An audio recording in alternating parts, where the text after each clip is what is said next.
नमस्कार, राम राम, जय महाराष्ट्र मित्रांनो. तुमचं मनापासून स्वागत आहे गावाकडच्या टेकी या आपल्या यूट्यूब चॅनलवर. आज आपण एक फार गंभीर आणि महत्त्वाचा विषय घेऊन आलो आहे. GST नील रिटर्न फाईल कशी करावी आणि ती का गरजेचं आहे, विशेषतः छोट्या व्यापाऱ्यांसाठी, व्यावसायिक आणि फ्रीलान्सर्ससाठी आणि ज्यांच्याकडे GST नंबर घेतलेला आहे पण व्यवहार नसलेल्या लोकांसाठी. तर मुद्दा हा आहे, बघा मित्रांनो, आजकाल सरकारी नियम खूप कडक झालेले आहेत आणि त्यातला एक महत्त्वाचा नियम म्हणजे तुमच्या GST नंबरवर कोणताही व्यवहार नसेल तरीसुद्धा तुम्हाला दर महिन्याला नील रिटर्न फाईल करणे बंधनकारक आहे. आता अनेक लोकांना वाटतं, अरे काहीच विक्री किंवा व्यवहार नाही GSTवर किंवा त्याचा काही उपयोगच नाही, मग नील रिटर्न फाईल का करायचं आम्ही?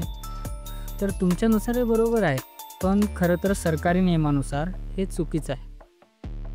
आता तुम्ही म्हणाल, नाही भरलं तर काय होईल? तर याचं उत्तर सरळ आणि सोपं आहे की तुम्हाला यावर दंड लागेल. आता तो दंड किती असेल? आता तो दंड असेल दररोज 50 रुपयेपासून सुरू आणि काही वेळेस हा हजारोपर्यंतसुद्धा पोहोचू शकतो. आणि मग आपल्याला वाटतं सरकारी नियम खूप त्रासदायक आहेत, बरोबर? मग यासाठी आपण आज पाहणार आहोत की GST नील रिटर्न फाईल घरबसल्या आपण कसं करू शकतो. कारण 70 ते 80% GST होल्डर हे GST नील रिटर्न फाईल हे CA करून काम करून घेतात, बरोबर? आणि हेच मुख्य कारण आहे की आपण महिन्याला नील रिटर्न फाईल करत नाही. आणि CA म्हणले की खर्च, बरोबर? आता खर्च आणि दंड याची काळजी तुम्ही सोडा, कारण आज मी तुम्हाला स्वतः कसे GST नील रिटर्न फाईल करू शकता हे दाखवणार आहे. तर संपूर्ण व्हिडिओ नक्की पहा मित्रांनो. यामध्ये मी तुम्हाला सगळं काही स्टेप वाईज डिटेल सांगणार आहे. मी इथं डेस्कटॉपवर सांगणार आहे, ते तुम्ही मोबाईलवर सुद्धा करू शकता. तर कोणताही वेळ न घालवता आपण मेन मुद्द्यावर येऊया आणि चला आपला व्हिडिओ सुरू करूया.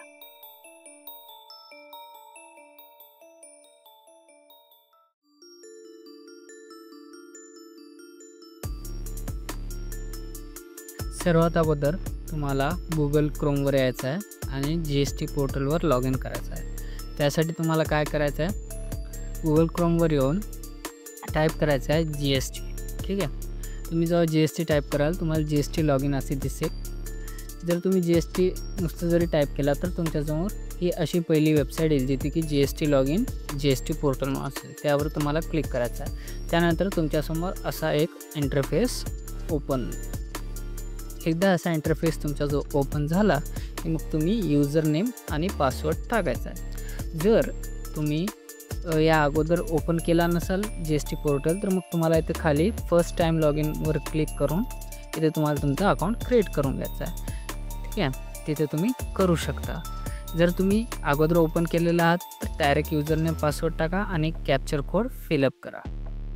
एकदा तुम्ही कॅप्चर कोड फिलअप केलात त्यानंतर तुम्हाला लॉग इन बटनावर क्लिक करायचं.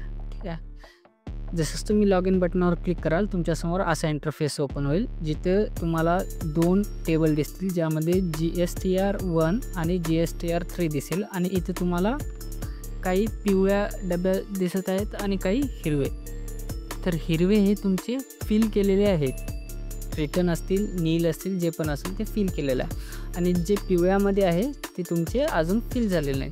तर त्यावर तुम्हाला ड्यू डेट दिसत आहे. ती ड्यू डेट तुम्ही नोट करायची आहे, कारण त्याच्या अगोदरच तुम्हाला ते रिटर्न फाईल करावं लागेल. त्यासाठी तुम्हाला काय करावं लागेल, खाली रिटर्न डॅशबोर्ड या बटनावर क्लिक करावं लागेल. जसेच तुम्ही रिटर्न डॅशबोर्ड क्लिक कराल त्यानंतर तुमच्यासमोर 2 गोष्टी येतील, जिथं एक फायनान्शियल इयर, एक क्वार्टर. ठीक आहे, ह्या 2 गोष्टी येतात. त्यानंतर एक असते पिरियड. आता हा पिरियड आपण निवडायचा, म्हणजे ज्या महिन्याचा आपल्याला नील रिटर्न फिल करायचा आहे. मग त्यानंतर तुम्ही सर्च बटनावर क्लिक करायचं आहे. फायनान्शियल इयरमध्ये इयर निवडायचं आहे, कोणत्या वर्षीचं भरायचं आहे, क्वार्टरमध्ये जे क्वार्टर असेल ते, आणि पिरियडमध्ये ज्या महिन्याचं भरायचं आहे. जसंच तुम्ही सर्च कराल तुम्ही पहा खाली स्क्रोल केल्यावर तुम्हाला काही डबे दिसत आहे. ठीक आहे. त्या डब्यामध्ये पहिला आहे detail of outward supply of good or service GSTR1 आणि मंथली रिटर्न GSTR3B. आपल्याला नील रिटर्न फाईल करण्यासाठी हे तिन्ही गोष्टी, ह्या दोन्ही फाईल भरणे गरजेचं आहे. आता त्याच्यामध्ये ड्यू डेट दाखवत आहे 11/6/2023, 20/6/2023 म्हणजे ही डेट आहे. याच्या अगोदर मला रिटर्न फाईल करायची आहे किंवा तुम्हालासुद्धा त्या डेटच्या अगोदर करावं आहे. त्यासाठी तुम्हाला पार्शल ऑनलाईन ह्या बटनावर क्लिक करायचं. जसंच तुम्ही पार्शल ऑनलाईन या बटनावर क्लिक कराल तुमच्यासमोर एक असा इंटरफेस येईल जिथे तुम्हाला तुमच्या GSTची सर्व डिटेल असेल, जसे की GST होल्डरचं नाव, GST नंबर व अदर मॅन्डेटरी डिटेल्स इथं ऑलरेडी दिलेले असतील. ठीक आहे. आता इथे तुम्ही खाली पहा तुमच्यासमोर अजून काही डबे दिसत आहेत. आता हे डबे काय आहेत तर हे डबे आहेत जे तुम्ही जर रिटर्न फाईल भरत असाल, जसे B2C फाईल तुमचे जर परचेस झाले असेल काही आणि जर त्याच्यावर काही इनवॉइस जनरेट झाले असतील तुमच्या GSTवर, तर तुम्ही ते इथं या डब्यावर क्लिक करून त्याची डिटेल भरू शकता. ठीक आहे. पण आता आपल्याला तर नील भरायचा आहे, कारण आपला हा मेन उद्देश काय व्हिडिओचा GST नील भरायचा आहे. आता इथं मी तुम्हाला B2C दाखवत आहे, एक्सपोज इनवॉइस दाखवत आहे, पण हे त्यांच्यासाठी आहे ज्यांचे इनवॉइस जनरेट झालेले आहेत किंवा ज्यांच्या GSTवर ट्रान्झॅक्शन झालं आहे. आणि आपल्याला भरायचा आहे नील फाईल. तर त्यासाठी इथं पहा मित्रांनो, वर कॉर्नरमध्ये एक डब्बा आहे जिथं फाईल नील GSTR1 लिहिलेलं आहे. त्याच्यावर तुम्ही क्लिक करायचं आहे. त्यानंतर तुमच्यासमोर अशी काही इन्स्ट्रक्शन येतील ते तुम्ही वाचून घ्यायचं आहे. हा इन्स्ट्रक्शन म्हणजे नेमकं काय आहे की हे सांगत आहे की तुमच्या GST नंबरवरून कोणत्याही प्रकारचा व्यवहार झालेला नसावा, जसे की रिटर्नसुद्धा झालेला नसावा आणि सेलसुद्धा झालेला नसावा. या दोन्हीपैकी कोणतेही झालेलं नसावं तरच तुम्ही GSTR नील भरू शकता. जर याच्यावर ट्रान्झॅक्शन झाले किंवा बिल जनरेट झालं तर तुम्ही ते नाही भरू शकत. तर हे काळजी घ्या मित्रांनो की तुमच्या GSTवर नंबरवर कोणताही बिल जनरेट झालेलं नसावा किंवा तुम्ही सेल केलेलं नसावा. जसेच तुम्हाला हे कन्फर्म असेल त्यानंतरच तुम्ही काय करायचं की या फिल नील GSTR1 डब्यावर चेक करायचं. त्यानंतर असं दिसेल. त्यानंतर तुम्हाला काय करायचं आहे, खाली फाईल स्टेटमेंट ह्या बटनावर क्लिक करायचं आहे. जसेच तुम्ही फाईल स्टेटमेंट या बटनावर क्लिक कराल तुमच्यासमोर अजून असा एक इंटरफेस ओपन होईल जिथे तुम्हाला GSTचे सर्व डिटेल ऑलरेडी जसे फर्स्ट पेजमध्ये दिसले होते तसेच इथं पण दिसेल. आणि इथं खाली तुम्हाला एक डिक्लेरेशन द्यायचं आहे. ठीक आहे. हे डिक्लेरेशन तुम्ही स्वतः भरतात असं आहे.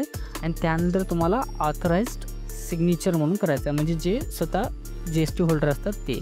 त्यानंतर तुम्हाला करायचं आहे इकडं फाईल विथ EVC. आता तुम्ही म्हणाल फाईल विथ DSC आणि EVC काय, तर याचं मी शेवटी तुम्हाला संक्षिप्त रूपात सांगेन. पण सध्या तुम्ही फाईल विथ EVC करायचं आहे. त्यानंतर तुमच्या रजिस्टर्ड मोबाईल नंबरवर आणि ईमेलवर एक OTP जाईल. तुम्ही काय करायचं आहे, तो OTP इथं टाकायचा आहे. जसेच तुम्ही OTP टाकाल त्यानंतर तुमच्यासमोर खाली काही बटन्स आहेत ते तुम्ही व्हेरीफाय ह्या बटनावर क्लिक करायचं आहे. आणि जसंच तुम्ही व्हेरीफाय बटनावर क्लिक कराल तर तुमचा इथं वर एक ग्रीन बार आलेला आहे आणि इथं खाली स्टेटसमध्ये फील्ड म्हणून आलेला आहे आणि वर ग्रीन बारमध्ये तुमचा ॲक्नॉलेजमेंट रेफरन्स नंबर आलेला आहे, जे की तुम्ही GST फाईल फिल्ड केलात नील ॲज म्हणून. ठीक आहे. आता आपल्याला GSTR1 फाईल तर झालेला आहे. ठीक आहे. आता आपल्याला भरावं लागेल GSTR3. तर तुम्ही म्हणत असाल GSTR1 आणि 3 काय, मी हे आणि तुम्हाला EVC हे सुद्धा दोन्ही व्हिडिओच्या शेवटी सांगेन, कारण सध्या व्हिडिओ आपल्याला झिरो फिल कसं करता येते हे आपल्याला बघायचं आहे. तर आता हे तर झालं आपलं GSTR1 फिल. आता आपल्याला करायचं आहे GSTR3 फिल.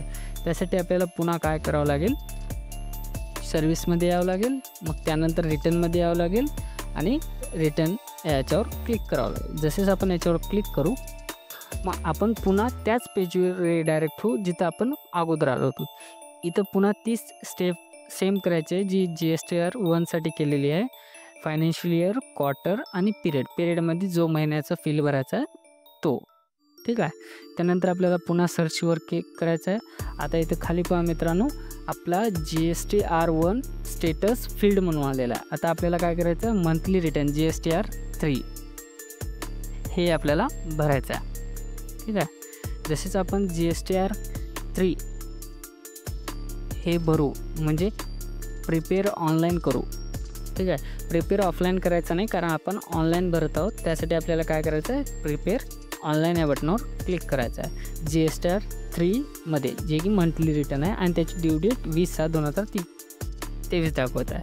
तर आपल्याला प्रिपेअर ऑनलाईनवर क्लिक करायचं आहे. जसेच आपण प्रिपेअर ऑनलाईनवर क्लिक करू त्यानंतर अजून आपल्यासमोर असा एक इंटरफेस ओपन होईल. आता इथं बघा, do you want to fill nil return, ठीक आहे.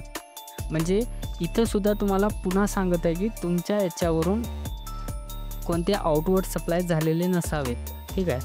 तुम्ही कोणताही तुमचा GST नंबर यूज करून आउटवर्ड केलेला नसावा किंवा सप्लाय रिसीव केलेला नसावा. इथं बघा पुन्हा तुम्हाला स्पेशली इन्स्ट्रक्शन देण्यात येत आहेत. जर असेल तर तुम्ही नो करा, जर नसेल तर येस करा. आता नो येस असं का, तर तो काय विचारत आहे, do you want to fill return, म्हणजे येस, म्हणजे आपल्याला नेल रिटर्न फील करायचं आहे म्हणून आपण येस करणार आहोत.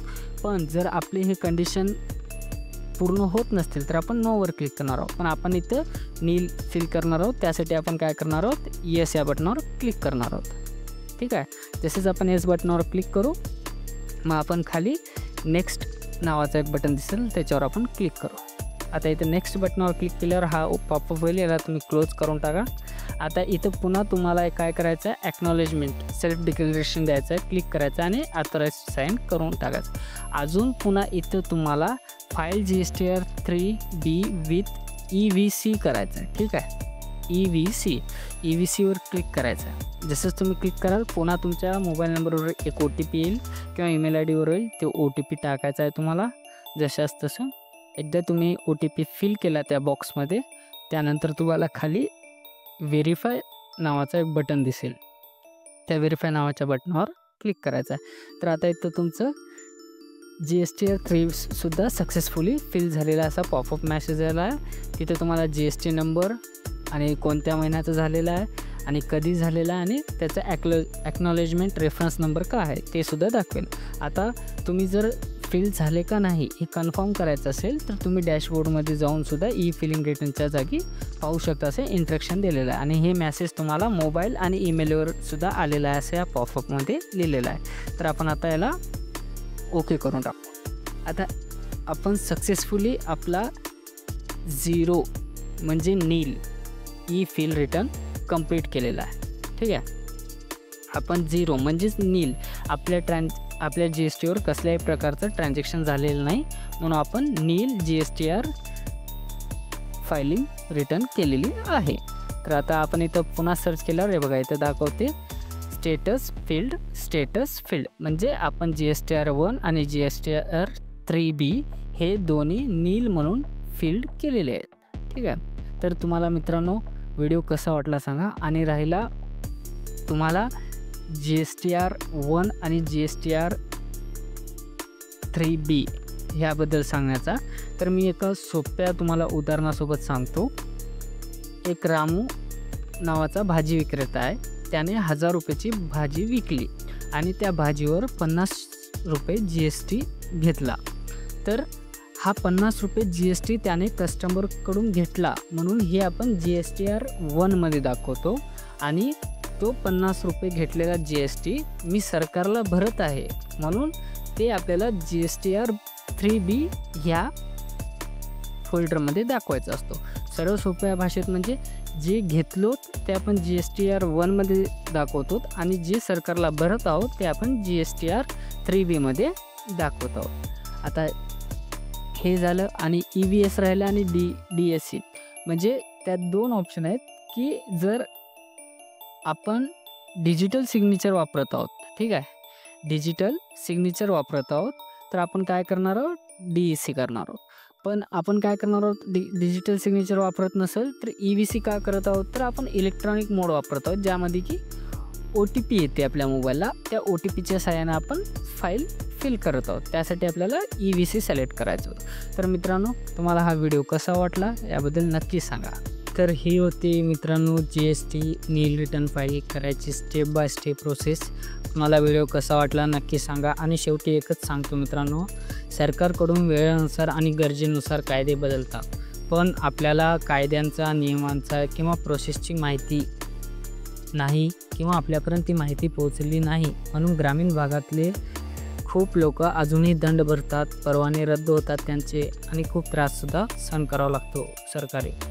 तर त्यासाठी मित्रांनो आता काळजी करू नका, आम्ही तुम्हाला सर्व विषयावर माहिती देऊ. तुम्हाला ज्या विषयावर माहिती हवी असेल तुम्ही कॉमेंटमध्ये सांगा, आपण त्या विषयावर detail step by step video बनवू. आणि तुम्ही स्मार्ट बना, माहिती मिळवा आणि जे ऑनलाईन जमेल ते स्वतः करा. हा व्हिडिओ नक्की शेअर करा तुमच्या व्यापारी मित्रांबरोबर ज्यांच्याकडे GST आहे पण ज्यांना माहीत नाही की GST फाईल रिटर्न कसं करतात. तुम्हाला अजून काही शंका असतील तर नक्की कॉमेंट करा, मी त्याचं नक्की उत्तर देईन तुम्हाला. अजून जर तुम्हाला यावर संपूर्ण GST रिटर्न सिरीज हवी असेल तर मग खाली कॉमेंटमध्ये सांगा, आपण त्यावरसुद्धा GST रिटर्नची कंप्लीट सिरीज बनवू, ज्यामध्ये GST नंबर बंद करणं, GSTR1 काय असते या सर्व स्टेप बाय स्टेप मार्गदर्शन करू. तर मग चला मित्रांनो, पुढच्या व्हिडिओमध्ये आपण पुन्हा भेटूया. तेव्हापर्यंत घर बसल्या शिका आणि स्मार्ट बना. मी आपला मित्र गावाकडचा टेकी सांगतोय, जे करू ऑनलाईन करू. जय महाराष्ट्र मित्रांनो, राम राम, धन्यवाद.